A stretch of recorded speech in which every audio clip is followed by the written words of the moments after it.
Pessoal, é o seguinte, vamos para as informações. Vou começar sobre a inovação no departamento médico do Flamengo.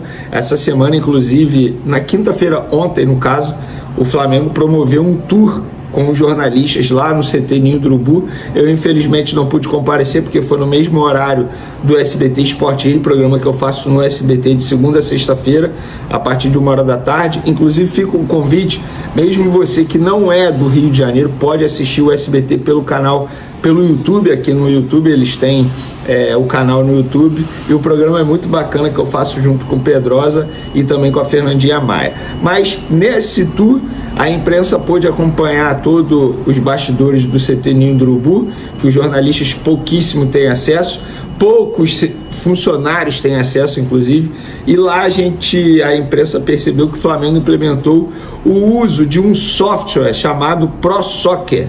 É uma ferramenta desenvolvida para monitorar diariamente os índices de humor, estresse, fadiga, dores e possíveis lesões dos jogadores.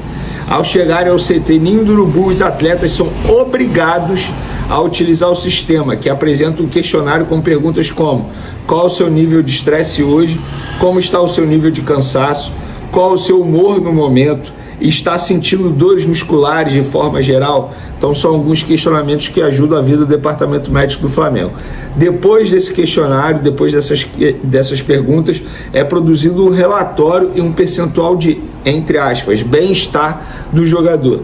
A partir desses dados, um tratamento é elaborado para cada departamento, fazendo com que ocorra um trabalho individualizado e mais preciso nos atletas. Então, aí o uso da tecnologia para facilitar a vida do departamento médico do Flamengo e minimizar os riscos de lesões dos jogadores. Lembrando que cada partida que um jogador fica fora é um prejuízo para o técnico Felipe Luiz. E por falar nisso, já vou entrar nesse assunto. Danilo, galera, enquanto eu gravo esse vídeo aqui, os jogadores estão se apresentando ao CT Ninho do Urubu, e a informação que eu obtive, que a programação, o planejamento, é que Danilo treine com o grupo nessa sexta-feira, sábado também, e com isso seja relacionado para pegar o Grêmio nesse domingo pelo Campeonato Brasileiro. Ainda não é certo a presença do Danilo na lista de relacionados, mas a expectativa lá no Flamengo é muito boa para que isso aconteça. Lembrando que o Danilo não entra em campo desde o dia 22 de fevereiro, cara, faz tempo, hein? Quase 2 meses de ausência já do Danilo, jogador que foi convocado na última data FIFA para a seleção brasileira e acabou sendo cortado por conta desse problema físico que ele sofreu. Na verdade, ele vem de 2 problemas físicos.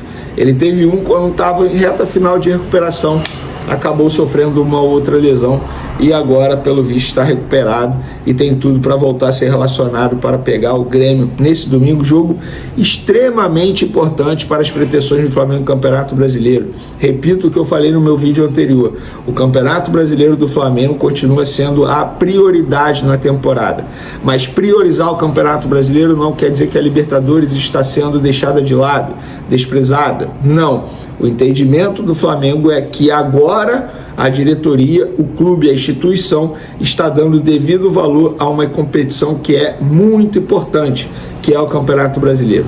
E sejamos francos, eu considero um absurdo o Flamengo de 2020, último ano que foi campeão brasileiro, para cá, poucas vezes liderou a competição, o Campeonato Brasileiro, e na boa, brigou em que ano? Chegar na última rodada com condições de título, com combinações de resultados, para mim não é disputa. Aí eu não considero como disputa. O Flamengo tem que dar o devido valor a essa competição, que é muito importante. Eu sou apaixonado pelo Campeonato Brasileiro, amo a Libertadores, óbvio, mas eu acho que Libertadores e Brasileiro tem que ser sim as 2 prioridades do Flamengo. Em outros anos a gente pode ver que a Copa do Brasil acabou sendo priorizada. Ano passado, por exemplo, a Copa do Brasil foi prioridade na frente do Brasileiro, sem sombra de dúvidas. Eu acho um erro, mas agora o Brasileiro está sendo a prioridade do Flamengo. Galera, é o seguinte: existia a chance do Botafogo da Paraíba vender o mando de campo contra o Flamengo, mas isso não vai acontecer. O CEO da SAF do Botafogo da Paraíba, Alexandre Galo, confirmou que o clube recebeu várias propostas, cerca de 5 propostas para vender o mando de campo contra o Flamengo pela Copa do Brasil, mas ele descartou, falou que não vai acontecer, e ele explicou por quê. Abre aspas: Pensamos bastante sobre todas as possibilidades, mas a decisão de jogar no Almeidão é principalmente para premiar o nosso torcedor que está nos abraçando nesse momento importante. Tenho certeza que será uma grande festa. E, como eu falei, agora sendo SAF, a parte financeira não é a maior preocupação do Botafogo da Paraíba. Não acredito. Óbvio, você receber uma proposta de 4 milhões para vender o mando de campo, chama atenção. Se eu fosse o administrador do Botafogo da Paraíba, talvez eu balançasse, porque é uma proposta financeira muito boa. Porém, o Botafogo da Paraíba definiu por não vender, o jogo será na Paraíba, ou seja, torcedor rubro-negro da Paraíba, fica ligado que o Flamengo vai jogar aí. Não sei se com o time titular, porque a Copa do Brasil sendo a terceira prioridade na temporada, óbvio que em um determinado momento o Felipe Luiz terá que poupar. E vai poupar quando? Num jogo difícil do Brasileiro, no jogo difícil da Libertadores, ou nesse jogo contra o Botafogo da Paraíba pela Copa do Brasil? Vocês já sabem a resposta. Vamos agora para um assunto importante. Informação do Coluna do Fla. Vestiário do Flamengo ficou péssimo após derrota para o Central Córdoba no Maracanã. Grande parte dos jogadores desceu com os nervos à flor da pele. Houve revolta, estresse e queixas contra as vaias da torcida. Na saída do campo, De La Cruz seria o último a dar entrevista, atrás de Gerson. Pedro e um jogador do Central Córdoba. O Uruguai esperou por cerca de 10 minutos, se irritou e foi liberado pelo Fla. No vestiário, o ambiente foi de pouca conversa, com reclamações, tapas nos armários e muita revolta. Além disso, alguns atletas estavam indignados com as vaias da torcida. Um dos jogadores disse à reportagem: fomos campeões 2 vezes nesse ano e a galera vai no primeiro jogo em casa pela Libertadores. A gente tentou pra caralho, não dá pra falar o palavrão aqui. Um torcedor inclusive arremessou um copo de plástico que atingiu o meia Matheus Gonçalves no banco de reservas. Internamente, o clima de insatisfação foi visto como normal em um elenco ambicioso. Tá aí informação do Coluna do Fla. Olha, eu como torcedor, eu sempre falo isso, não sou sommelier de torcedor, não gosto de vaia, ainda mais durante o jogo. Depois do jogo, a atuação no Flamengo foi horrível, o jogador precisa entender isso, e o torcedor que está comparecendo ao Maracanã é um torcedor totalmente diferente, é um torcedor que vai achando que vai sempre ter espetáculo, é um torcedor de teatro, sejamos francos, vai achando que é sempre um show, e não será sempre um show. E aí o torcedor ele fica indignado, consequentemente acaba vaiando.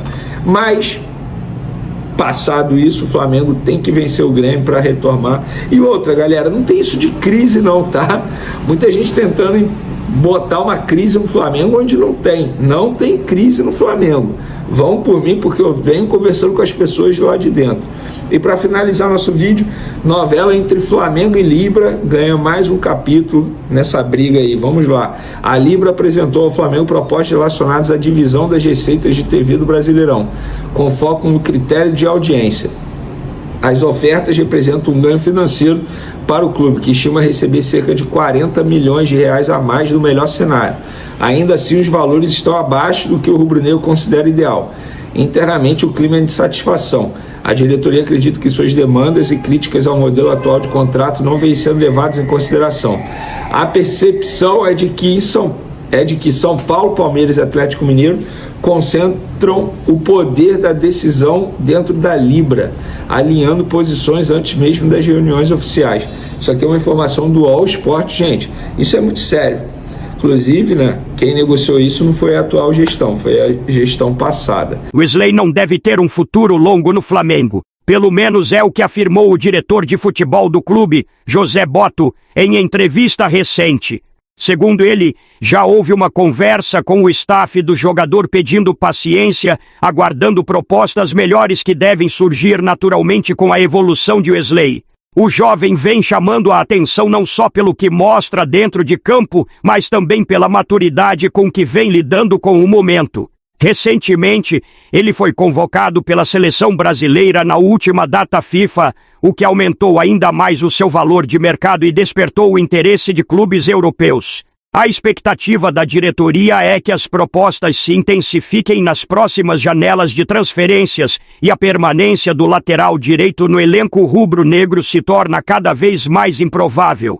Apesar do desejo da torcida em mantê-lo, a realidade financeira e o projeto de carreira do jogador pesam bastante. Wesley sabe que está em um momento crucial da sua trajetória e que pode dar um salto importante rumo ao futebol europeu.